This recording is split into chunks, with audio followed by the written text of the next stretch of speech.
Good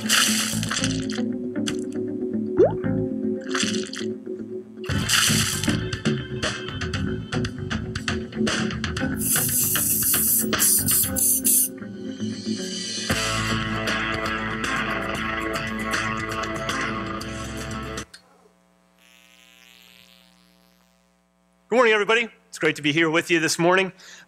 Hope you're all enjoying a good Memorial weekend, and thanks to all the veterans right away. Thanks for service. But this morning, we're starting a new series called Live Loud, and some of you might be wondering, what does it mean to live loud? Living loud means that we live in such a way that the power of Christ is broadcast through our lives to the people around us, to the communities and the neighbors around us. Living a life like this isn't easy, but it means that every day Jesus gives us the opportunity, gives us the invitation to live a great life that honors him and gives him glory. And this is a life that's best lived when our faith and our actions and our lifestyle speak boldly of God's daily work in us. Now, training ourselves to live loud, like I said, isn't easy. And it can be a little tough to get it worked into our daily routine and into our practice. But much like a new workout routine, one that we start because we want to lose fat, we want to gain muscle, we want to improve our cardio, it's something worth doing. But anytime you do anything worth doing, something is bound to get in the way. Now, earlier this year, I decided I'm going to get back into my P90X program. I've completed the program a few times, and I thought, man, I'm starting to feel a little slow. I'm starting to feel a little sick. I'm going to start getting back into this. So like most of you, I'm sure, I think the second I had the thought, man, I got to start working out, I jumped right in with both feet immediately. Not a chance. I started making excuses. So I started on a Wednesday, and I thought, I'm not going to start on a Wednesday. Who wants to start in the middle of a week? So I'm going to put it off till Monday. And then Monday rolled around, and I don't know, I worked a lot of hours last weekend, and I just don't feel like the energy is there, so I'm not going to do it. And so I put it off to the next week, and then the next week I look ahead and I see it's a full moon that week, and they're kind of creepy, so I want nothing to do with that, so I put it off again. And of course, these are all just big excuses, right? I mean, obviously I know that working out's good for me. I know it's going to improve my health. I know it's good for my body. I know it's something I need. But I also know that I don't want to put in the work and the dedication and the effort to get there. I don't want to make that effort. I respected my laziness more than I respected my health. Now, in contrast, Janelle and I recently had our first child, Khalees, and she's just a joy, and she's a lot of fun and has a lot of energy. And, I decided, while Khalees is here, I kind of have to put P90X on hold because she's sucking up all the spare time that I have, and that's great. And that's not an excuse. But now, legitimately, I do need to start again on Monday.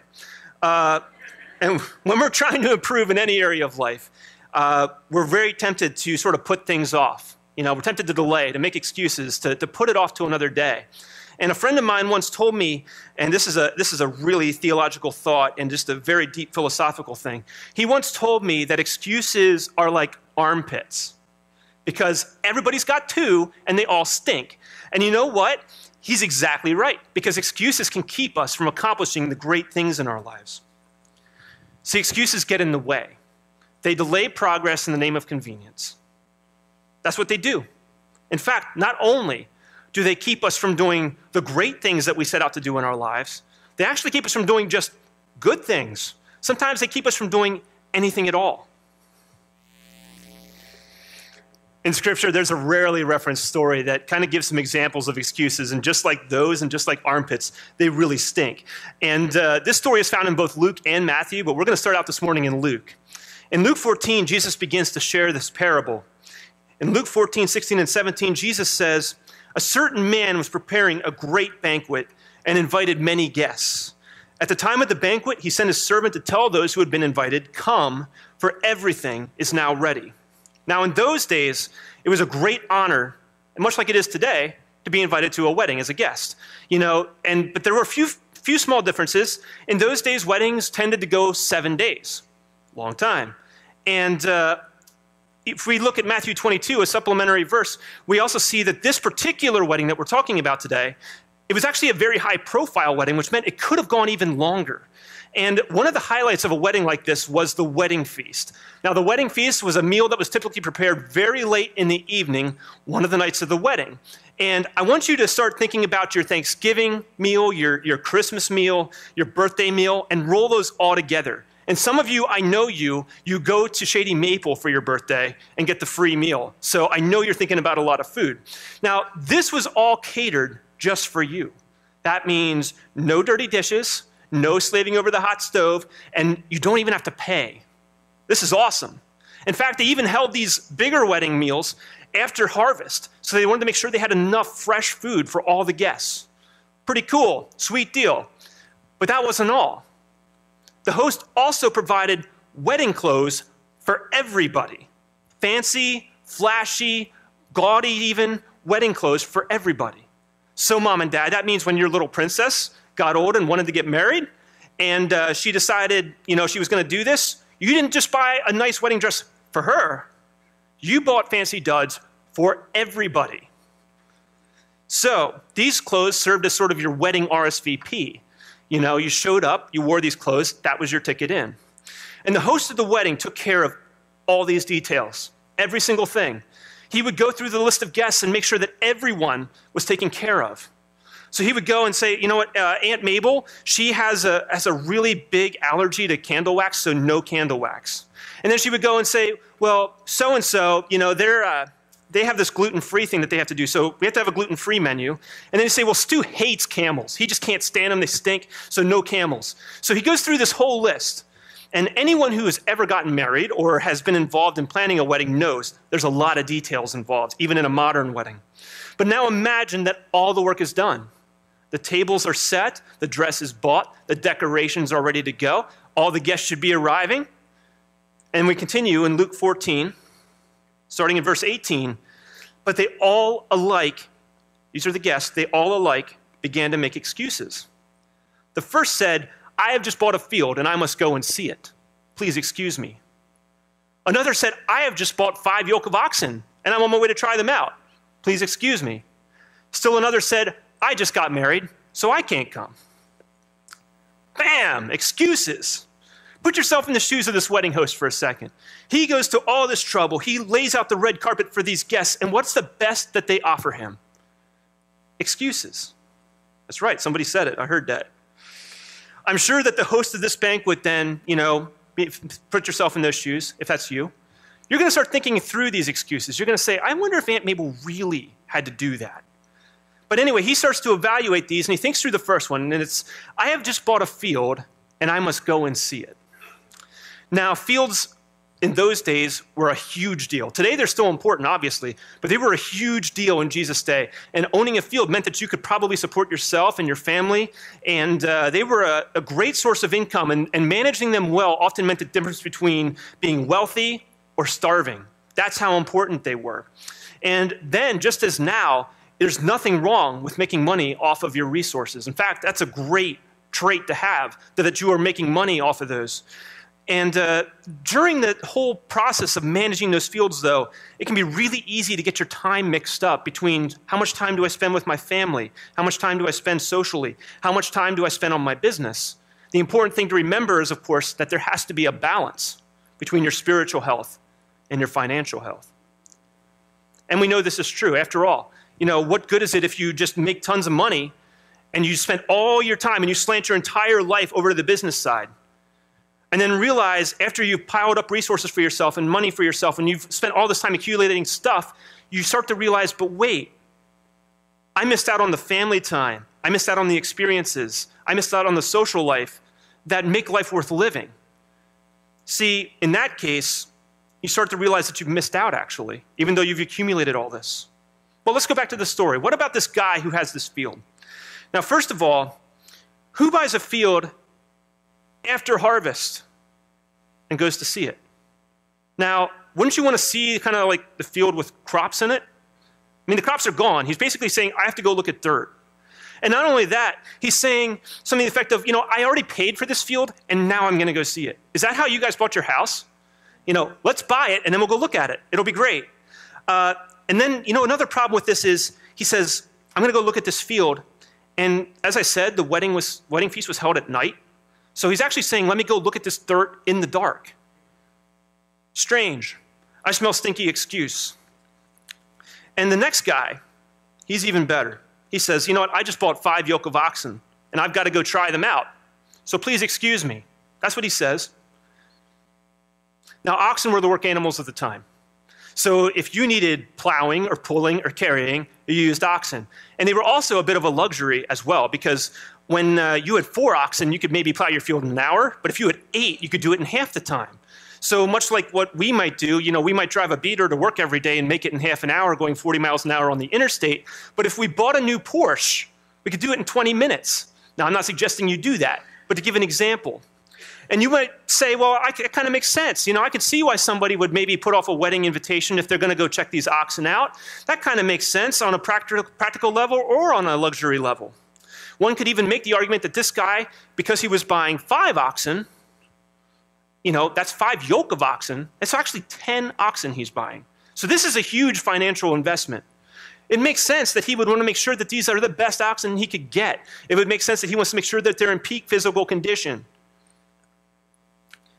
But you got to remember that there is a fine line, a very fine line, between owning your possessions and your possessions owning you. Now, there is nothing wrong with owning a great car. There is nothing wrong with getting the most efficient equipment you possibly can. There is nothing wrong with owning 10 guitars. We would judge you if you own 11, but at 10, you're fine. There's nothing wrong with those. And, I'm a car guy, and I really would like to get a Camaro one day, and I've looked at some in the past, and I've been close to buying a few, and that's fine. But there could be a problem. See, if I get to the point where I want that Camaro so much that I'm putting my time and my devotion and my energy, and I'm just pouring everything I've got into getting that Camaro and getting it the way I wanted it, there's a problem if I'm forsaking the things that God has called me to do. Because no longer is that Camaro in existence to serve me and give me something to enjoy and to provide something for me. I'm actually providing for the Camaro. I am providing for the possession. That's where the fine line comes in, and that's the problem for this guest. He's got these oxen, and he did kind of the ancient equivalent of buying 10 cars off of eBay that had no seller reviews, and then he goes to pick up each one individually and drives them home in the dark in Pennsylvania that is full of potholes and windy, twisty turns with no headlights. That's kind of what he's doing here. I think it's another stinky excuse. Finally, the third guy comes up, and he says, I just got married. I can't come. Finally, something rational that we can say, oh, well, that makes sense. Their schedule's conflicted, and it just didn't work out. And what better reason is there to miss a wedding than to actually have just been married yourself, And this excuse had a little bit of merit on the surface, had a little bit of merit somewhat. See, in ancient Israel, they would actually give newlyweds this break where they didn't have to worry about their civic duties, social duties, military duties. They were given up to a year to sort out how to be a married couple, to figure out how to communicate with one another, to figure out how each other operates, to figure out each other's schedule. They gave them this year in hopes that their marriage then would be strong, that they could make it last the test of time. But this particular wedding guest, he took this law, instead of being a benefit to just for the newlyweds, he took it as, this is my loophole to get out of this wedding. This is my opportunity. You see, instead of viewing this invitation to this host's wedding as a privilege, as an opportunity, he saw it as a duty. He saw this invitation as a duty. And it wasn't that he couldn't go to this other wedding, it's that he wouldn't go to this other wedding. I don't know how you take this, but when you receive an invitation to a wedding and it says save the date or it says, RSVP by such and such time, typically you look ahead in your calendar and say, oh, there should be space for me to do that. Oh, RSVP, and I really want to be there. That'd be great. This guy gets the RSVP, says he'll be there, and then at the first opportunity says, I won't be there. This is an excuse. But we often do the same thing without thinking. It's so simple to do. It happens so quick. Maybe we're skipping our morning devotionals, because we say, I didn't sleep real great last night, and that extra 20 minutes in the morning will be just what I need to top off my batteries and get me ready to go. Or maybe we say, I know that I should exercise today, but I just cut the grass, and that required movement, so that should count, and I should be good.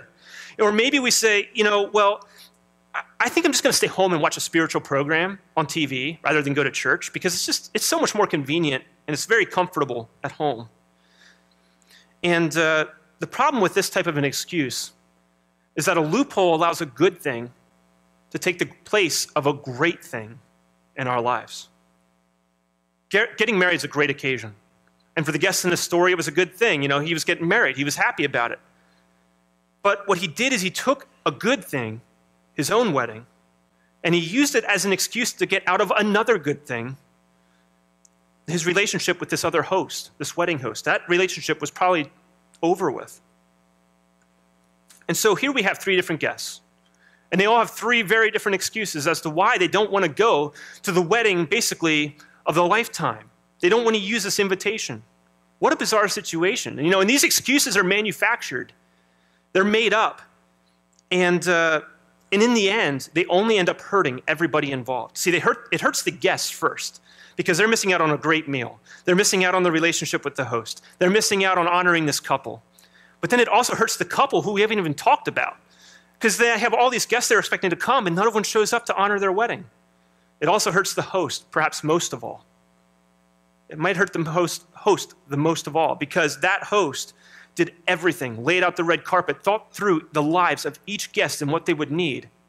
And yet when it was time to show up, no one came. So what's this hurting host going to do? What's he going to take as the next step? Where do you go from here? Who's going to eat all the food? Luke 14 continues. In verse 21, the servant came back and reported this to his master. Then the owner of the house became angry and ordered his servant, go out quickly into the streets and alleys of the town and bring in the poor, the crippled, the blind, and the lame. Sir, the servant said, what you have ordered has already been done, but there is still room. Then the master told his servant, go out to the roads and the country lanes and compel them to come in, so that my house will be full. I tell you, not one of those who were invited will get a taste of my banquet. Wow, this is kind of ridiculous, right? This is like an episode of Bridezilla's. On that show, though, the wife, the bride-to-be, they freak out if one little thing doesn't go right. Like if maybe that white of the wedding dress was just a little off color, they just flip out. In this case, it's mom or it's dad or it's the wedding planner that's starting to lose it, and for good reason.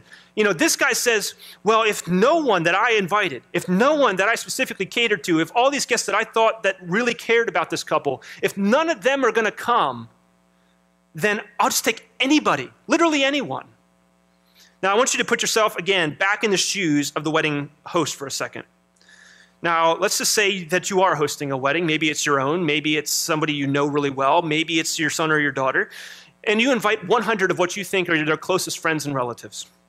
And you do all this work, and you provide everything that you think they would need. And the day comes, and no one shows up. What do you do? Do you maybe make phone calls and say, hey, I know you're supposed to be a guest at this wedding. Isn't there somewhere you're supposed to be here? Come on, let's go. Do you call them each individually? Or maybe you say, well, you know what I'll do?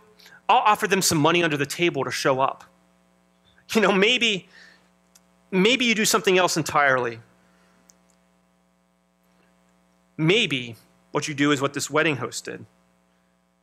The equivalent would be, you're going to pull out your smartphone, you're going to look for every Uber driver in Harrisburg, and you're going to say, here's what I want you guys to do.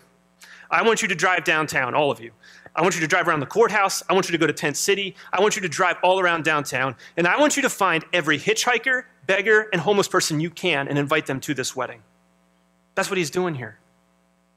And then he says to the Uber drivers, hey, you guys can come too. Now, I hope that none of us have ever been at a wedding where we were the only guest to show up. I hope we were never the one living in Tent City and we were homeless and somebody just rolled up and said, hey, you want to come to a wedding? I hope that wasn't us. Those things don't typically happen. But there is something we can learn from this parable that's very true and very modern that will help us in life. See, God is calling us this morning. He is inviting us to be part of this feast to honor his son, the feast of a life lived to its fullest potential. And he is doing all the work for us. He is paving the way for us. All we have to do is decide what we're going to do with his invitation. So how can we make the most of that? How can we be sure not to miss out on this great life? We need to prioritize. And the best way to avoid making excuses, the best way to make sure that we're going to live a life where our priorities are pointed to Jesus, where our steps are going to take us in the direction we want to go towards greatness, is to correctly prioritize our lives. And the very best athletes know that prioritizing is the key to success. That's why they organize everything they do around their priorities. They know that they have to succeed in a couple of key areas, so they point everything in their life to succeeding there. Michael Jordan's famous for saying, we need to learn to focus not like a flashlight, but like a laser. He's famous for saying that. I can remember sitting at a meeting when I was working for Hershey, and I loved working at Hershey Foods. They were a great place to work for me, very good to me. But every now and then I would be called into a meeting in which I had absolutely no bearing and no interest. And it happened occasionally.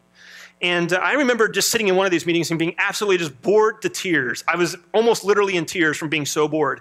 And I can remember just thinking to myself, I need to do something to entertain myself. So I decided I'm going to count how many times something is mentioned as a top priority for us.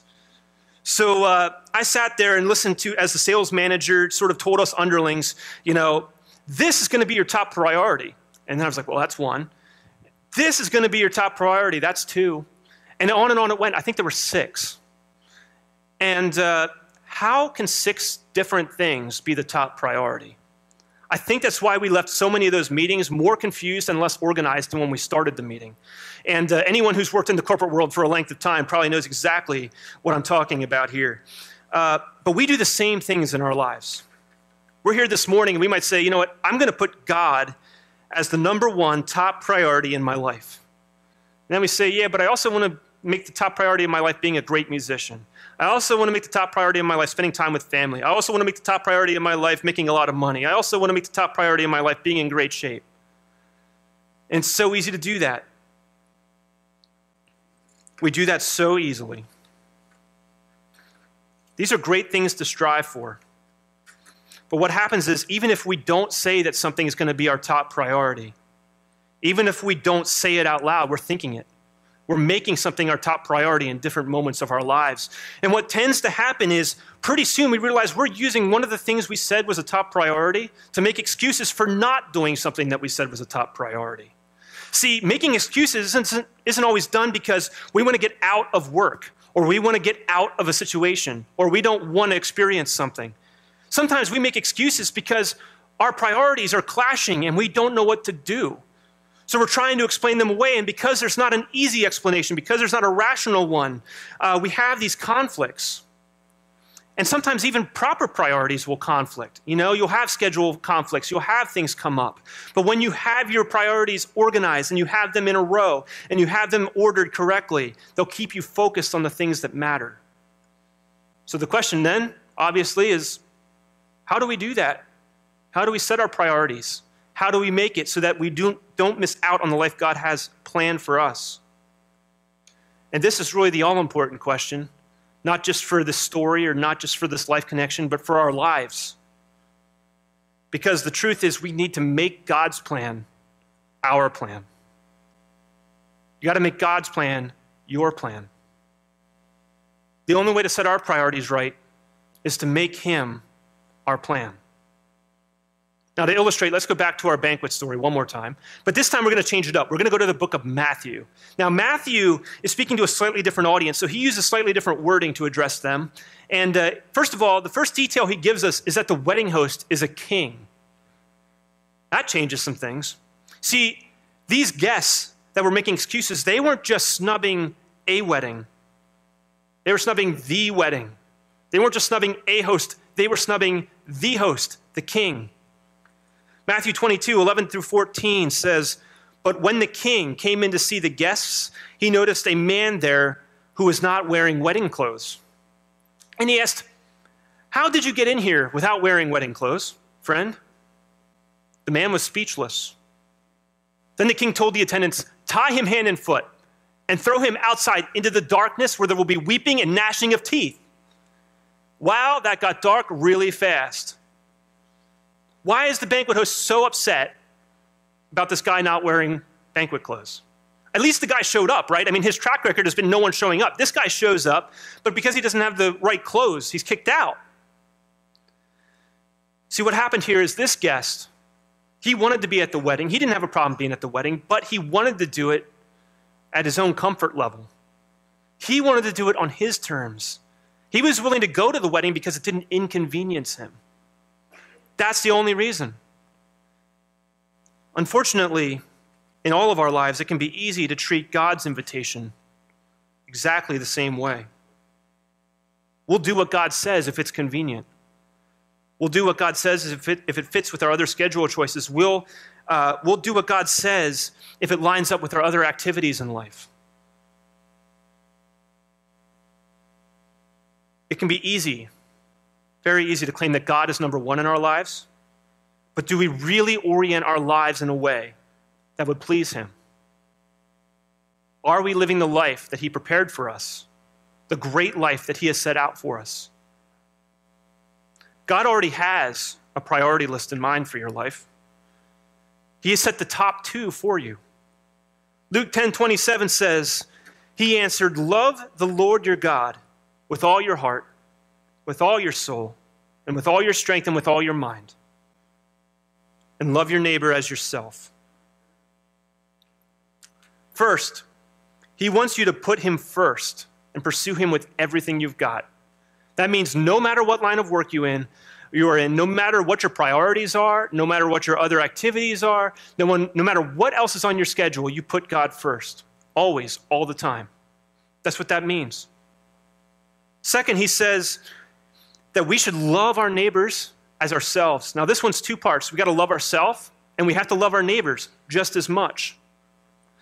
So now everything else that we choose as a priority in our life, every other activity that we have, every other goal that we have, has to support and work with these top 2. Everything has to line up with them so that there's no conflict, no ifs, no ands, no buts, no excuses.